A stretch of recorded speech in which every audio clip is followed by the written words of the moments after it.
오늘 우리에게 주신 하나님의 말씀은 에베소서 4장 17절에서 24절까지 말씀입니다.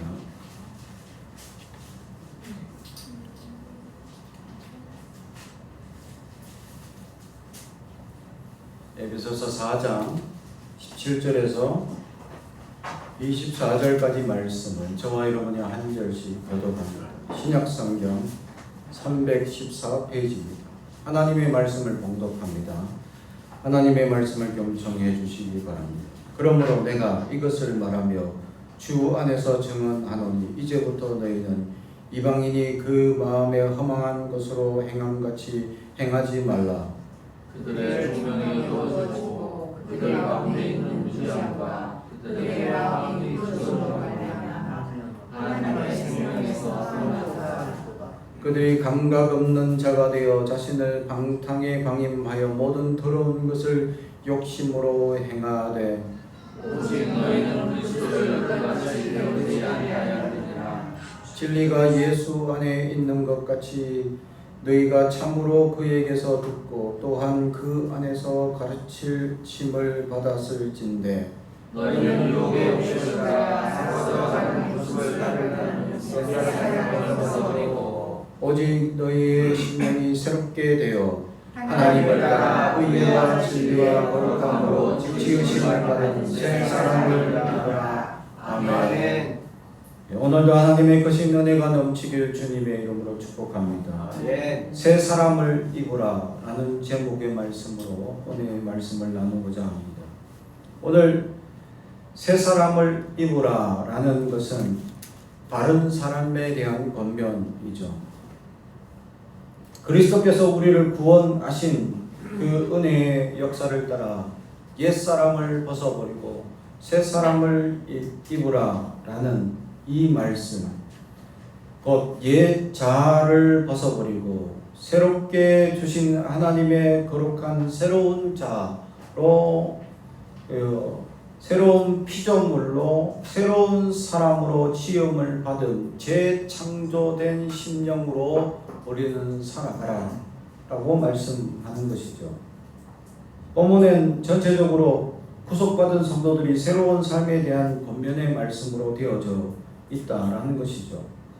그리스도의 몸된 교회의 한 지체로서 교회 공동체의 연합 또는 성장을 힘써야 하는 사람들입니다. 그래서 결국 우리는 생활 속에서 빛의 자녀로 살아가야 하는 존재이죠. 그러나 우리는 과거의 연약함들로 묶여서 또 옛사람의 모습들이 자꾸 우리를 묶어가므로 그렇게 새 사람을 입었음에도 불구하고 우리는 연약함에 매여 있을 때가 있다라는 것입니다. 그래서 우리는 이 오늘의 말씀들이 윤리나 금연의 말씀이기보다는 한 차원 더 앞서서 우리는 영적인 문제임을 깨달아야 합니다. 우리의 삶의 방법, 삶의 차원이 윤리적으로 선하게만 살아라 라고 성경은 얘기하는 것이 아니라 우리는 영적 전쟁 가운데 놓여져 있음을 알아야 합니다. 다시 말하면 우리가 지금 직면하고 있는 싸움이 무슨 싸움인지를 알아야 합니다. 그리고 자신을 대적에게 넘어뜨리려 하는 자의 정체가 무엇이냐, 나를 넘어뜨리게 하는 그 존재가 무엇이냐, 그리고 우리는 이 그리스도인은 자신이 현재 절박하게 필요로 하고 있는 것이 무엇인지 깨닫는 그 영적인 문제점, 그것에 대한 해결점. 그래서 에베소 말씀은 마지막으로 영적 무장을 말씀하면서 전신갑주를 입으라고 말씀하고 있습니다. 그렇습니다. 우리는 이 땅에 영적 전쟁을 치르며 살아가는 존재입니다. 그런데도 불구하고 우리는 전쟁하는 자의 자세가 없다라는 것이죠. 아니라고. 그냥 주어지는 대로 평범하게 일상 살아가는 아주 평화주의처럼 살아가는 것처럼, 그러나 사탄은 우리를 끊임없이 공격하고 회방하고 우리에게 침노하고 있음에도 그것을 깨닫지 못하는 영적으로 침체되어 있는 자로 살아가고 있지는 아니하냐. 사탄은 게으르지 않습니다. 엄청 부지런한 존재. 사탄은 우리보다 말씀을 더 잘 압니다. 심지어는 믿음도 있습니다. 어쩌면 우리보다 더 믿음이 있을지도 모릅니다. 그죠? 예수님 보고 뭐라고 합니까? 군대 귀신 들린 자가 우리로 제발 저쪽에 돼지떼에게 보내달라고 소원을 빌리지 않습니다. 그리고 귀신들은 예수님 보자마자 뭐라 합니까? 주여! 하고 부르셨어요. 나를 괴롭게 하지 마옵소서. 그분이 누군지 아니까. 어쩌면 우리보다 믿음이, 귀신이나 사탄이 우리보다 믿음이 더 좋습니다.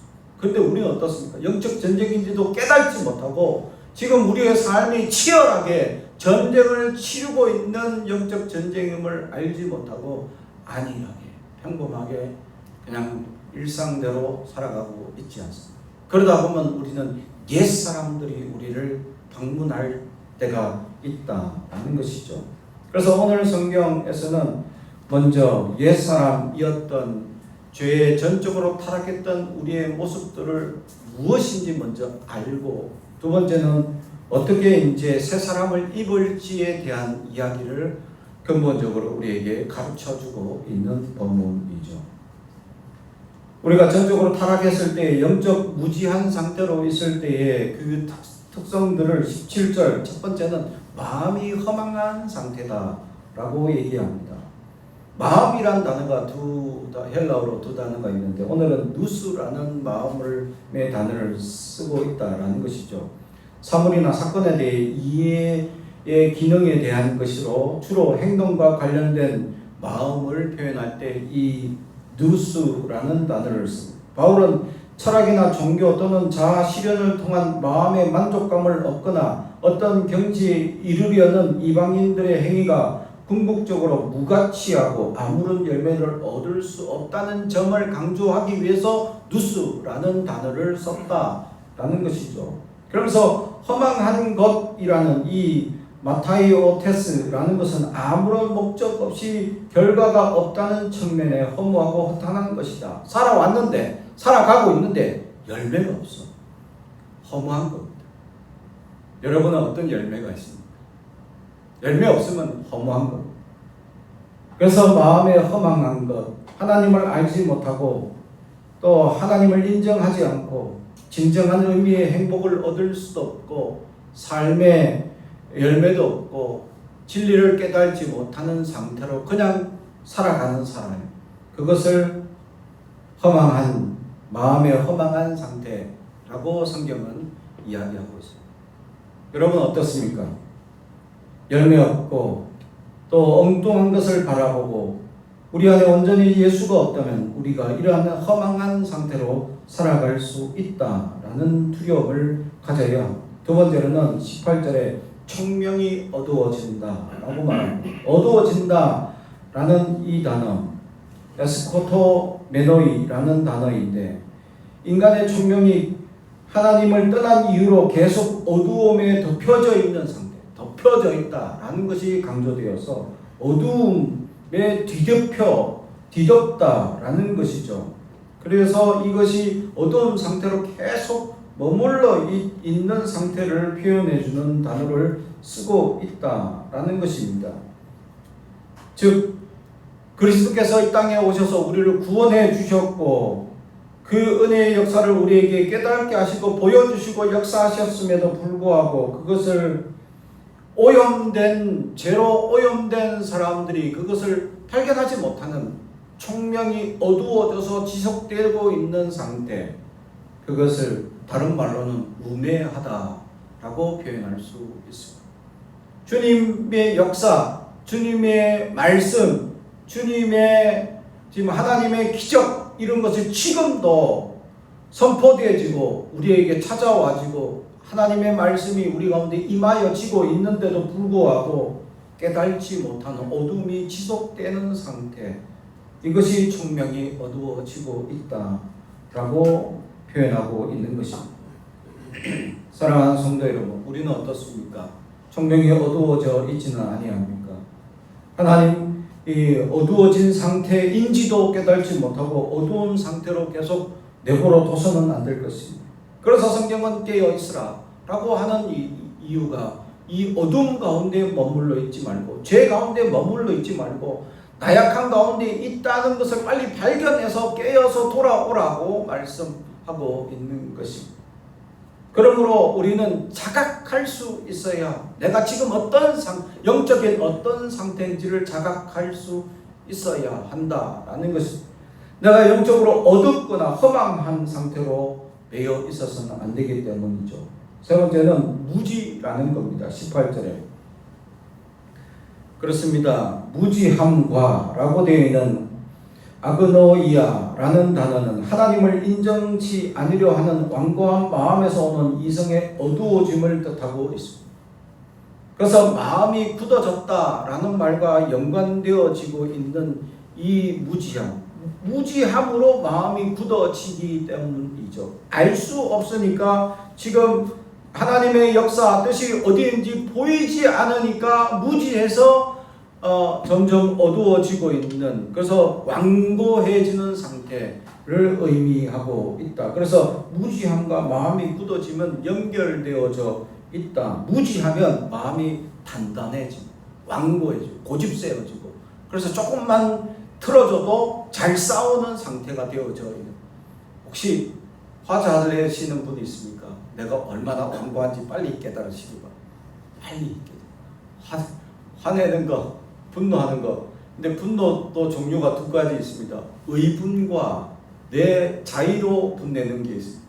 의분은 하나님이 화나게 하시는 거예요. 진짜로 하나님의 의분을 내게 하시는데, 하나님의 의분은 뭐냐면 기도를 통해서 저 사람이 지금 분별력 없이 행동하는 것에 대해 하나님 입장에서 화가 나는 것을 대신 화가 나는 상태를 의분이라고 합니다. 그때는 하나님께 기도하면 지혜롭게 이것을 어떻게 그 사람을 교정하게 할 것인가를 지혜를 주십니다. 그것이 의분 상태죠. 그러나 대부분의 성도들은 의분이 아니죠. 자기 분노, 자기 다툼, 자기 화에만 매여 있죠. 무지하기 때문입니다. 하나님에 대해서 무지하게 되면 자기 분노, 자기 화에 빠지기 쉬운 상태, 마음이 완악해지고 강건해지기 때문입니다. 완악하고 단단해지면 어떻게 됩니까? 스크래치가 잘 납니다. 일명 상처가 잘 나는 상태로 되어져 있죠. 그래서 예민한 상태가 돼요. 상처가 잘 받으니까 예민한 상태로. 그러면 또 어떻게 합니까? 과민 반응을 잘 내게 되어져 있습니다. 은혜 받은 사람은 어떠합니까? 아무리 상처를 내도 다 받아줘요. 할렐루야.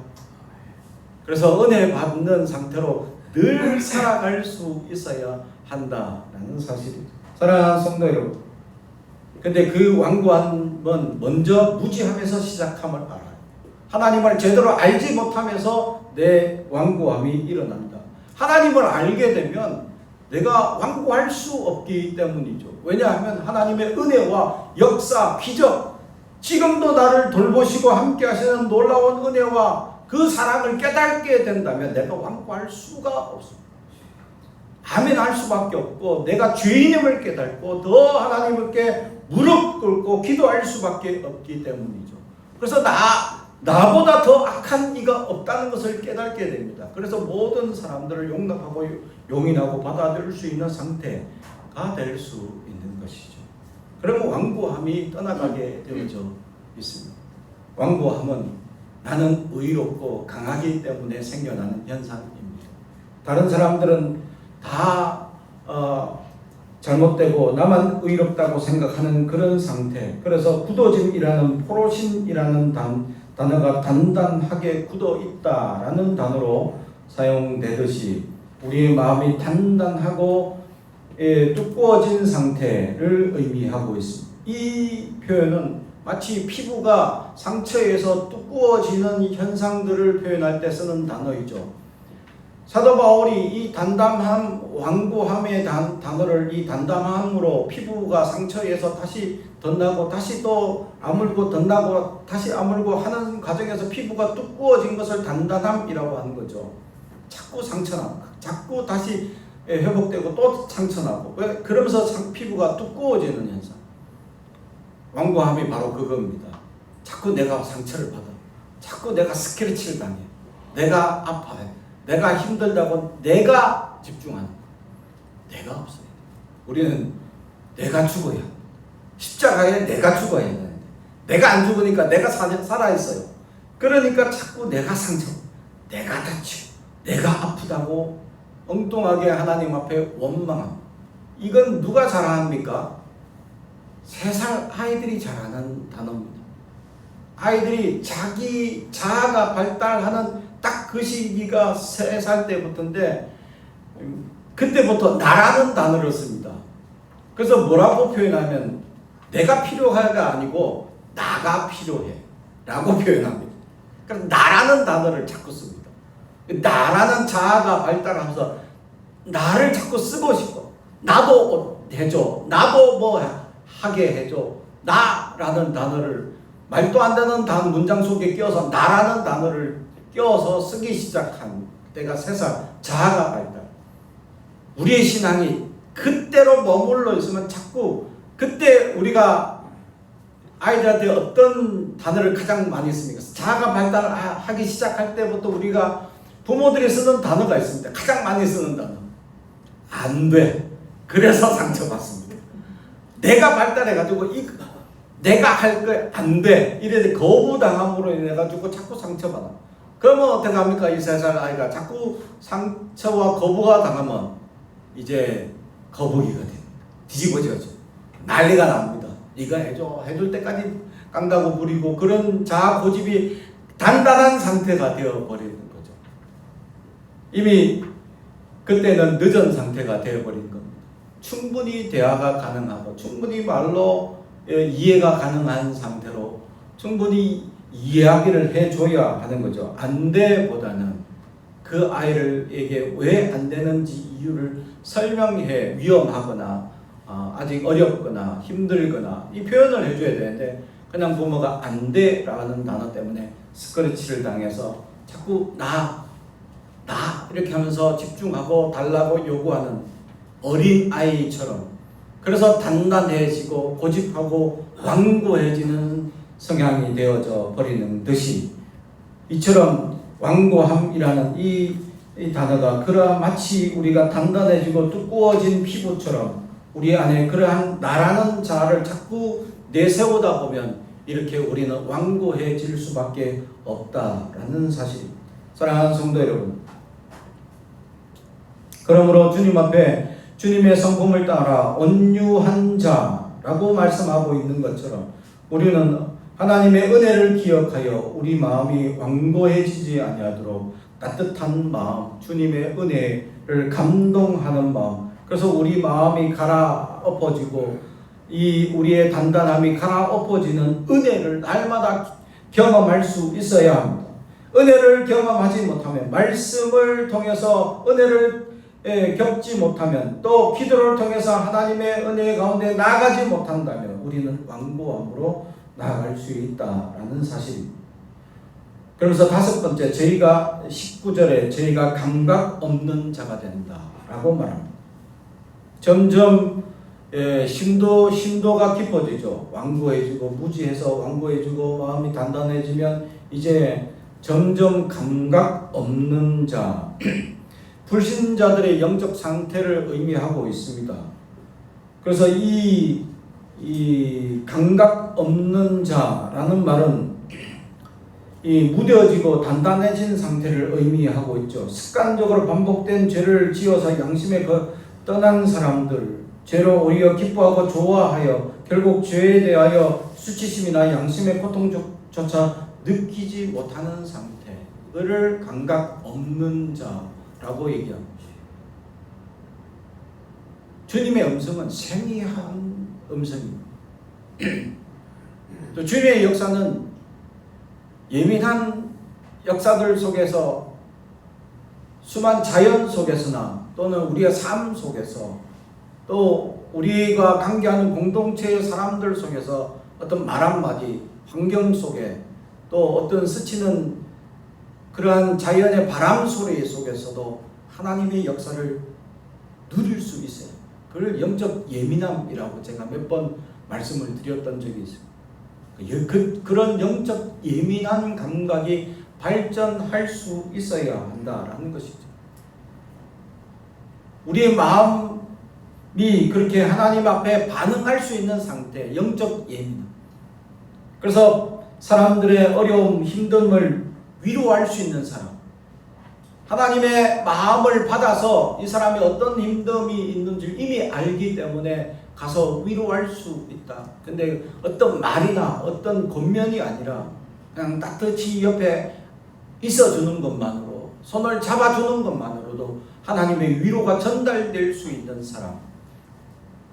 그러나 감각 없는 자가 되면 그런 예민함이 무뎌지고 하나님의 역사가 어디 있는지 보지 못하는, 소경이 소경을 이끄는 역사가 되게 됩니다.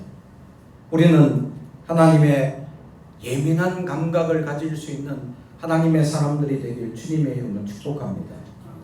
그리고 19절에 또한 자신을 방탕에 방임하여 라고 되어져 있습니다. 그렇습니다. 감각 없는 자가 되면 방탕함에 방임이 되어져 있다라고 말하는 것이죠.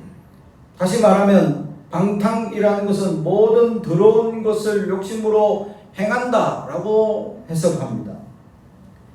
이것은 점점 우리를 방임 가운데, 연약함 가운데 내버려 두는 상태가 되어진 것을 표현하고 있는 것이죠. 그래서 이 19절의 마지막 모든 더러운 것을 욕심으로 행한다, 욕심으로 가진다, 더러운 것을, 가증한 것을 가까이 하게 된다 라는 상태로 되어져 가는 것이죠. 우리가 점점 방임하고 방탕하게 되면 어떤 상태로 나아가고 있는지에 대해서 오늘 성경은 우리에게 가르쳐 주고 있습니다. 방임은 포기이기도 합니다. 내 안에, 하나님의 말씀 안에 붙들려 살지 못하는, 또 이 방임이라는 이 단어가 내어주다라는 단어도 있는데, 이것은 마치 가룟 유다가 대제사장에게 예수님을 넘겨주는 그런 단어로도 이 단어가 사용되고 있다. 죄악 가운데 넘겨주고 또 사탄의 역사 가운데 넘겨주는 상태, 이것이 바로 방탕에 방임하는 역사로 이어지고 결국 나는 더러운 죄악을 끊임없이 욕망하는 상태로 나아가게 된다라고 말씀하는 것이죠. 사랑하는 성도 여러분, 이 욕심이라는 것은 금지된 탐심이라고 전통적으로 말씀하고 있습니다. 다시 말하면 이것은 우리가 탐내서는 안 될 영역을 탐내고 있다. 그래서 더러운 욕심이라고 표현하고 있는 것이죠. 사랑하는 성도 여러분, 거기까지 나아갔다는 것은 이미 우리의 영적 상태가 이미 얼마나 치명적인 상태인지를 보여주죠. 이미 이 모든 상태는 이미 옛 사람, 바로 과거에 예수를 믿기 이전에 영적 상태를 가진 사람들을 표현해주고 있기도 합니다. 다시 말하면 예수 안 믿는 모든 사람들이 이런 상태로 살아가고 있습니다. 육신의 방임, 자기가 하고 싶은 대로 그냥 완고하고 그냥 화 잘 내고 자기 손해보지 않으려 하고, 그러니까 부딪히고 그러니까 사고치고 문제를 일으키는 사람들일 뿐입니다. 그래서 그들은 욕심을 부리면서 더러운 것에 욕심 부리는 것이 더러운지도 모르고 그냥 욕심 부리어서 이익 얻은 것에 기뻐하는 어리석은 존재가 되는 것이죠. 그것이 범죄가 되는 줄도 모르고, 그것이 세속의 사람들이라는 것이죠. 근데 나도 모르게 그런 세속의 사람들과 살다 보면 나도 그런 방탕한 가운데 방임이 되어지고 연약함 가운데 무뎌진 영적 감각으로 지금 하나님께서 깨어 기도하고 깨어 말씀을 보라고 깨어 음성을 들으라고 지금 분별하라고 하는 그 말씀을 깨달지 못하는 감각 없는 상태로 살아갈 수 있다라는 사실입니다. 그래서 오늘 성경은 새 사람을 입으라 라고 말씀합니다. 새 사람을 입는다. 오늘 성경 24절 하나님을 따라 의와 진리의 거룩함으로 지으심을 받은 새 사람을 입으라 라고 명령하고 있습니다. 벗음과 동시에 입는 것이 동시다발적으로 일어나는 현상을 의미하죠. 다시 말하면 처음에 말씀을 전했던 것처럼 우리 안에 하나님 원래 창조한 모습으로 다시 재창조되는 역사를 가지라 라는 말씀입니다. 그러므로 하나님의 역사를 우리가 소망하며 하나님의 지으심 받은 사람으로 아멘하고 하나님을 날마다 새롭게 하여 달라고 기도하는 마음으로 우리는 나아갈 수 있어야 합니다. 새 사람을 입기 위해서. 그러면 어떻게 하면 될까요? 21절 20절 오직 너희는 그리스도를 그같이 배우지 아니하였느니라. 아멘. 배워야 합니다. 그리스도를 배워야 합니다. 예수님이 어떠한 분이고 예수님이 어떤 사랑을 베푸셨고 예수님께서 우리에게 어떤 역사를 함께 하셨는지 지금 2000년 전의 예수와 지금의 나를 만나주신 예수님이 어떤 관계인지를 깨닫는 은혜를 날마다 우리는 사모하며 나아갈 수 있어야 합니다. 그러기 위하여 배워야 예수님이 누구인지 예수님이 어떠한 분인지를 배워야 합니다. 예수님의 말씀을 또 예수님의 인격을 담기 위하여 우리는 배워야 합니다. 예수님을 통하여 우리가 날마다 새롭게 되기 위하여 배워야 합니다. 예수님의 그 성품을 담기 위하여 배워야 합니다. 예수님의 그 은혜와 역사를 따라 살기 위해서 배워야 합니다. 그러므로 우리는 우리의 목표인 그리스도의 장성한 분량에 이르기까지 우리는 배워야 합니다. 그래서 배움의 멈춤은 있어서는 안 될 것입니다. 그 배움에 있어서 우리는 21절 그에게서 듣고 또한 그 안에서 가르침을 받았을진대 라는 말씀처럼 바로 성경을 우리가 가까이 둠으로 그 성경 속에서 우리에게 가르쳐 주었었고 말씀하신 그 가르침을 우리 안에 온전히 배울 수 있어야 그냥 말씀을 지나치며 연약한 상태로 지나치는 것이 아니라 그 말씀이 내 안에 들려져야 합니다. 쉐마 이 하나님의 말씀이 쉐마라는 단어 내 삶 가운데 임재한 말씀으로 들을 수 있어야 말씀이 그냥 지나치고 말씀이 그냥 지나가는 말씀이 아니라 내 삶 속에서 들려지고 이 말씀이 나를 이끌어가는 삶. 사랑하는 성도 여러분, 지금도 하나님은 우리에게 말씀합니다. 그 말씀을 우리가 들을 수 있는 저와 여러분이 되길 주님의 이름으로 축복합니다. 그래서 이 말씀이 우리를 어떻게 변화시키느냐, 폭발적이고 놀라운 역사로 우리를 변화시키십니다.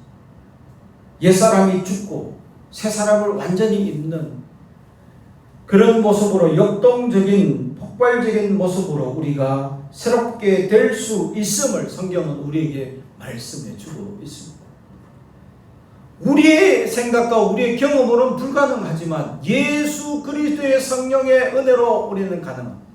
성령 충만하면 그래서 성령이 내 안에 임재하게 되면 성령의 은혜를 감동받게 된다면 그 은혜로 우리는 폭발적으로 우리의 삶이 하루아침에 변화받을 수 있고 그렇게 반응할 수 있다라는 것입니다. 예수님의 12제자를 콜링할 때 어떻게 대답하고 있습니까? 어부도 제자리에 그냥 버려두고 쫓아가. 세리마태도 세금 모든 돈들을 그냥 내버려두고 세리장인데 장이면 그까지 자기가 올라가기까지 얼마나 핍박과 환난을 당하면서 세금 지금으로 따지면 세금 지역에 세금 거두는 장일 텐데 그 장의 자리를 내버려두고 쫓아가. 이게 삶의 폭발적인 변화를 보여주고 있는 것이죠. 그렇습니다. 예수를 제대로 발견한 그들에게는 이런 역사들이 나타난다라는 것을 보여주고 있습니다. 내가 예수님만 제대로 보고 예수님만 제대로 안다면 내 삶의 폭발적인 역사가 무엇으로 일어나는지를, 그래서 내가 하나님의 명령을 어떻게 따라 살아야 하는지를 우리는 온전히 깨닫게 된다라는 것입니다. 이것은 세상의 어떤 관습이나 습관이나 이런 것들로 묶여있는 우리를 완전히 해방시켜 주시는 놀라운 은혜를 경험하게 되는 것입니다. 우리의 지식과 우리의 생활 방식을 완전히 벗어나서 일으키시는 놀라운 역사를 깨닫게 되는 것이죠. 사랑하는 성도 여러분, 그러므로 우리는 주님의 음성, 전폭적으로 우리를 변화시키시고 새롭게 하시기를 원하시는 하나님의 은혜 가운데 우리는 나아가야 합니다. 그래서 그러기 위하여 오늘 23절 오직 심령으로 새롭게 되어, 한마디로 얘기하면요, 마음을 새롭게 먹으십시오 라는 단어. 마음을 새롭게 먹으십시오. 내 마음을 사탄에게 내어주도록 먹지 마시고 내가 하나님의 사람으로 살겠습니다 결단하는 그 마음을 먹으라는 것. 지금 우리는 어떤 마음을 먹고 있습니까? 나는 어떤 생각을 품고 있습니까? 나는 어떤 마음으로 살아가고 있습니까? 내 안에 예수가 전부입니다. 나는 예수님밖에 없습니다. 예수님이 나를 이끌어 주옵소서라고 먹어요. 그렇게 마음 먹는 것, 오직 심령으로 새롭게 되어, 이 단어가 바로 내가 마음을 그렇게 먹겠습니다 라는 단어. 사랑하는 성도 여러분, 마음을 주님의 사랑으로 먹으십시오. 주님의 은혜로 먹으십시오. 주님의 그 놀라운 사랑 가운데 내가 나아가기를 소망합니다라고 그렇게 결단하시고 표현하십시오. 그것이 그 마음 먹은 것입니다. 우리의 마음은 갈대와 같다라고 하지만 내가 마음 먹기에 달려있다라는 표현도 있죠. 내가 어떤 마음을 먹고 지금 살아가고 있습니다. 나는 예수 그리스도의 놀라운 은혜의 사람으로 살기를 매일같이 먹어야, 매일 아침마다 나는 하나님의 사람으로 살겠습니다 먹어야 합니다. 그래야 영적으로 수많이 공격하는 영적 전쟁과 싸움에서 우리는 이길 수 있기 때문입니다. 사랑하는 성도 여러분, 우리는 매일같이 새롭게 먹어야 합니다. 우리의 마음에 주님 찾아오셔서 내가 이길 수 없는 전쟁이 있다면 이기게 하시고 주님의 사람으로 살겠습니다 매일같이 먹으십시오. 그리고 우리의 자녀들을 매일같이 안수하시고 기도하십시오. 매일같이 축복하시고 매일같이 붙들어 주옵소서. 그리고 우리가 새벽 기도를 깨워서 기도하는 이유가 뭡니까? 우리 자녀들 매일같이 오늘도 무사고로 붙들어 주시고 주님의 사랑으로 붙들어 주옵소서라고 기도하기 위하여 매일같이 깨어 기도해야.